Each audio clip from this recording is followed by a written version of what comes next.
Hello friends, स्वागत है आप सभी का हमारे यूट्यूब चैनल जेपी क्लास में। आज हम आपको कक्षा 10वीं हिंदी विषय हिंदी का मॉड्यूल पेपर समझाने जा रहे हैं, किस तरह से लिखना है कॉपी में।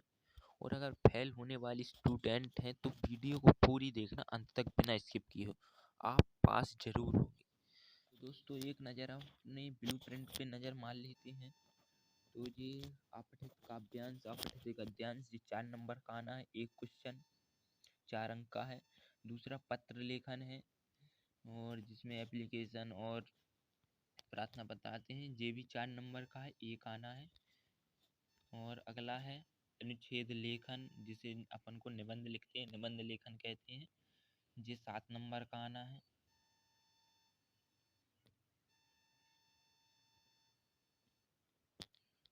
और अगला है क्षितिज भाग खंड काव्य, भाग 2 में खंड काव्य, गद्य की प्रमुख गौड़ विधाएं, लेखक परिचय, ये 17 नंबर का आना है। इस टॉपिक से एक 6 अंक के विकल्प आने हैं, एक 4 अंक का आना है, एक 3 अंक का आना है। और ये अब देख लेंगे, रस, छंद, अलंकार, भाषा, संधि ही कुल है। ये वस्तुनिष्ठ प्रश्न, ये पहला चरण बहुविकल्पीय प्रश्न, दूसरे चरण में रिक्त स्थान, तीसरे चरण में सही जोड़ी, चौथे चरण में एक वाक्य उत्तर, पांचवें चरण में सत्ता सत्ता आना है।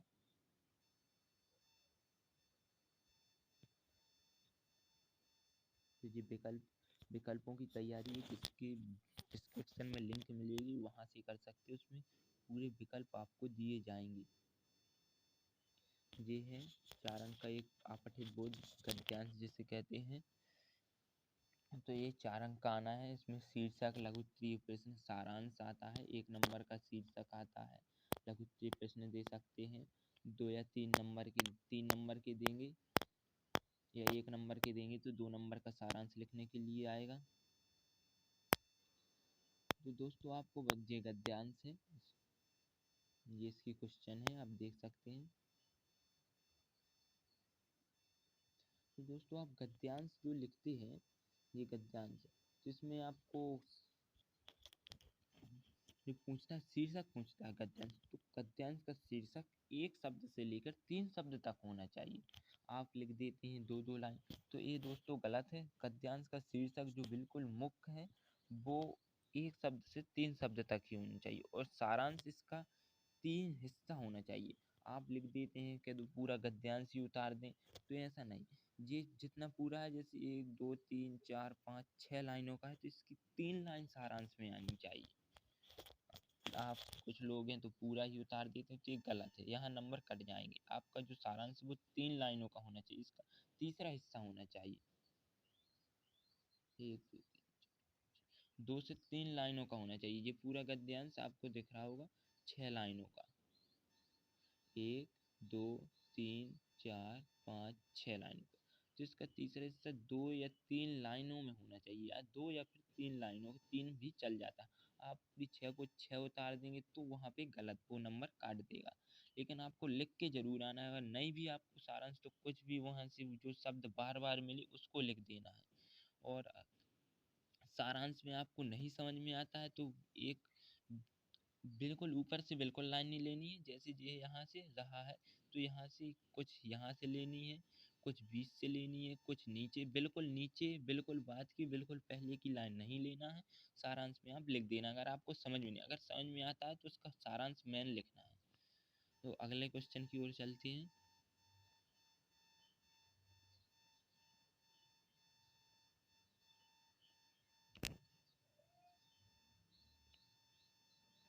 ये देखो दोस्तों, यहाँ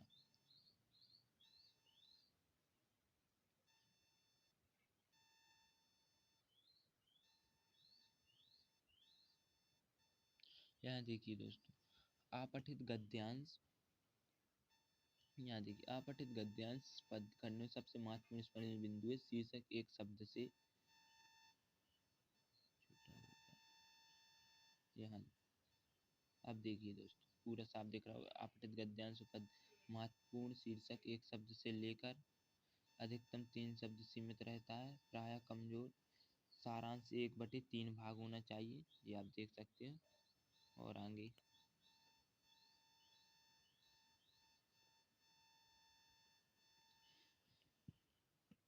ये आ गया आपका पत्र लेखन।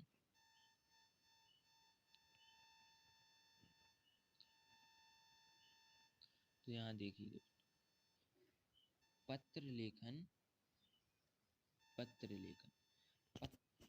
प्रमुख रूप से 2 प्रकार के होते हैं, एक औपचारिक पत्र और एक अनौपचारिक। जिसे आप औपचारिक को कहते हैं प्रार्थना पत्र या आवेदन, अनौपचारिक को कहते हैं व्यक्तिगत पत्र। औपचारिक पत्र जो किसी कार्यालय, संस्था अथवा व्यावसायिक उद्देश्य की पूर्ति के लिए लिखे जाते हैं, जैसे प्रार्थना पत्र, आवेदन पत्र। दूसरा है अनौपचारिक पत्र। अनौपचारिक पत्र वे होते हैं, वे पत्र जो निजी या व्यक्तिगत होते हैं अथवा जिन पात्रों में अनौपचारिकता समावेश नहीं होता है, वे अनौपचारिक पत्र कहलाते हैं। इन्हें व्यक्तिगत पत्र भी कहते हैं, जैसे बधाई पत्र, आमंत्रण पत्र। औपचारिक पत्र, प्रार्थना पत्र। अब अपन औपचारिक पत्र जिसे आप प्रार्थना पत्र, आवेदन पत्र कहते हैं, जैसे छुट्टी के लिए यहाँ देख सकते हैं, विद्यालय के प्राचार्य को स्थानांतरण प्रमाण पत्र प्राप्त करने हेतु आवेदन।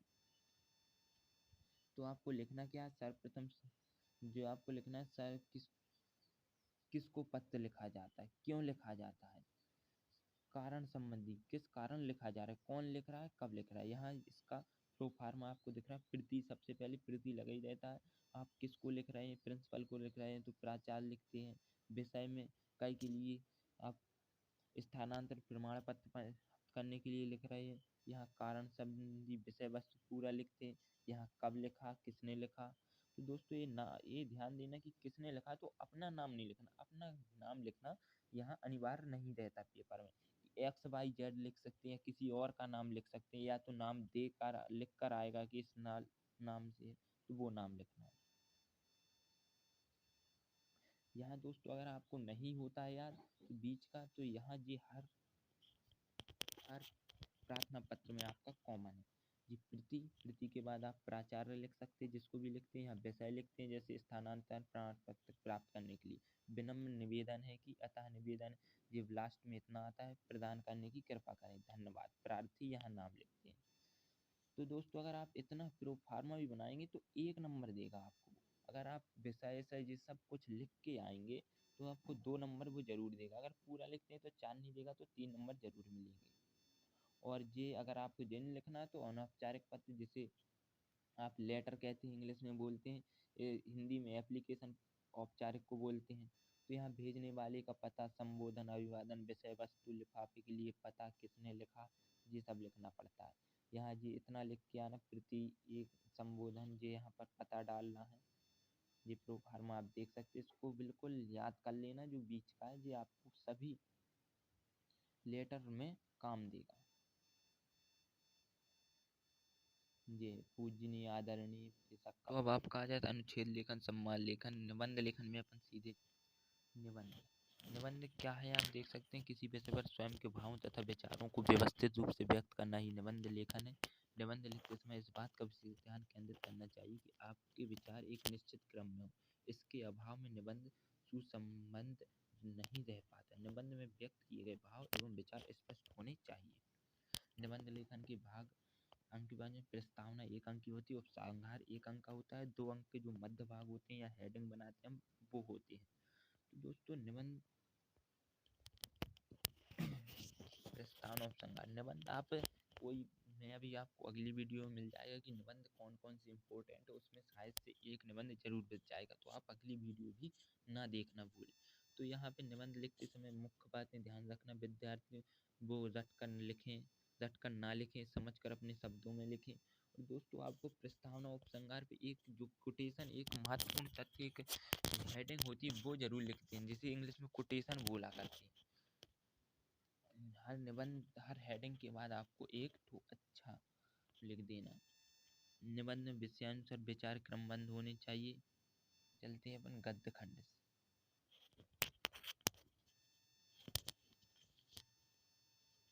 गद्य खंड में गौण व प्रमुख विधान, लेखक परिचय। तो अपन सीधे लेखक परिचय में देखते हैं। ये कुछ महत्वपूर्ण अभ्यास प्रश्न है, इनको जरूर पढ़ लेना।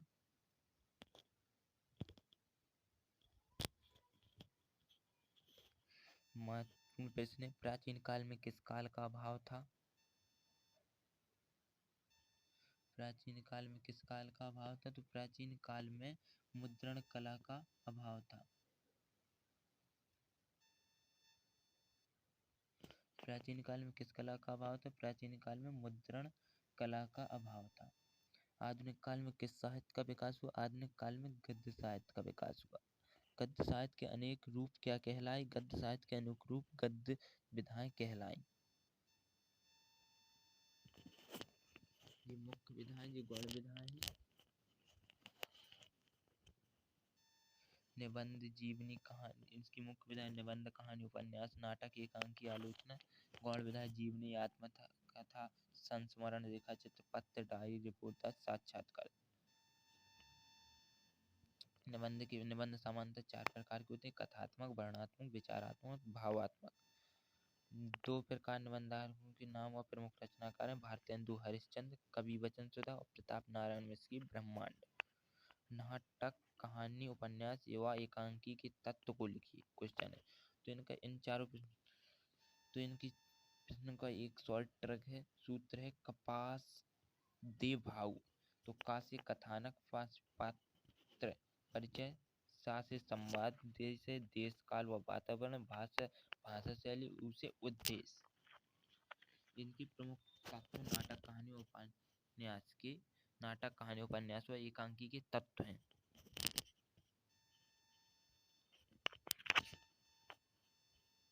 गद्य की विधाएं, कहानी व उपन्यास। ये दोस्तों जो अंतर दिए इनको आपको जरूर याद करना है। कहानी एवं उपन्यास में कोई 4 अंतर। तो दोस्तों जी अंतर जो आपको दिख रहे होंगे ये जरूर आपको गद्य, कहानी, उपन्यास में 4 अंतर। कहानी छोटी होती है, उपन्यास बड़ा होता है। और एकांकी एवं नाटक में अंतर भी आपको याद करना है। जीवनी और आत्मकथा में अंतर, इसको स्क्रीनशॉट लेके रख लेना, इनको बिल्कुल रट के ही जाना दोस्तों। इन क्वेश्चनों में से एक क्वेश्चन अंतर का जरूर मिलेगा आपको।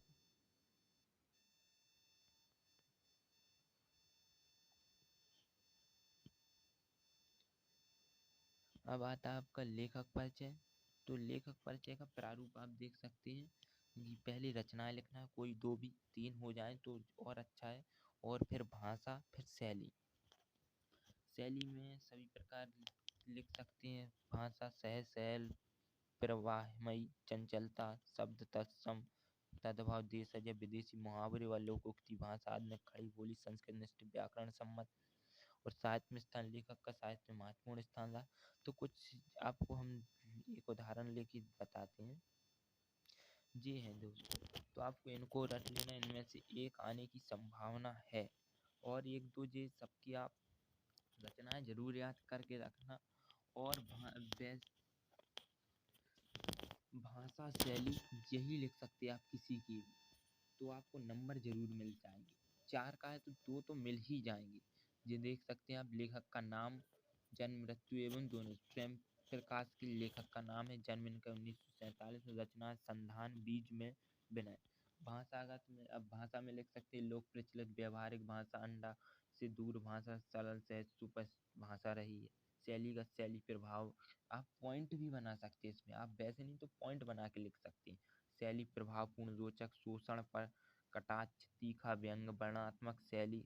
और साहित्य में स्थान की, साहित्य में महत्वपूर्ण योगदान रहा।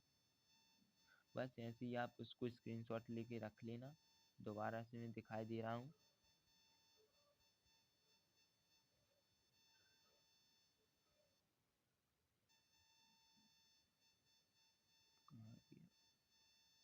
जी आप दोबारा से देख सकते हैं। राम वृक्ष बैनीपुरी, यशपाल, मन्नू भंडारी। ये स्क्रीनशॉट लेके रख लेना, इनको रट ही लेना। और अब आप और अगले आते हैं पद्यखंड में। तो पद्यखंड हिंदी साहित्य को 4 भागों में विभाजित किया है रामचंद्र शुक्ल के अनुसार: संबंध, वीर गाथा काल, भक्ति काल, रीति काल। ये भी आप पढ़ के एक बार जरूर जाना। ये सौदा रीतिकालीन प्रमुख कवि याद कर लेना। ये आया कवि परिचय। कवि परिचय में रहता है भावपक्ष कला रचनाएं, भावपक्ष कलापक्ष साहित्य में स्थान। रचनाएं लिखना है, भावपक्ष लिखना है, रस की प्रधानता जी आपको सभी में कॉमन है। दो रचनाएं लिखने और भावपक्ष में रस की प्रधानता, कवि द्वारा भावनाएं, विचारों, भाषा शैली भी आदि भी इसमें लिख सकते हैं। भावपक्ष में कवि ने पाठ में जो कविता लिखी उस पाठ के प्रश्नों के उत्तर भी लिख सकते हैं। भावपक्ष में लिख सकते हैं, अब जो कविता लिखी उस पाठ के प्रश्नों के उत्तर भी लिख सकते हैं।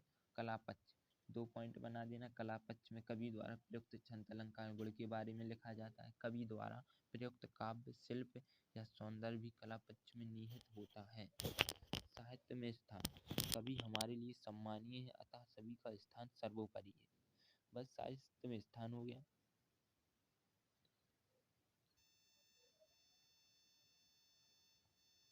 दो रचनाएं आपको इसमें लिखना पड़ता है, दो रचनाएं कलापक्ष भावपक्ष साहित्य में स्थान। तुलसीदास की जैसे आप देख सकते हैं रामचरितमानस, कवितावली, क्वेश्चन निबंध सब कुछ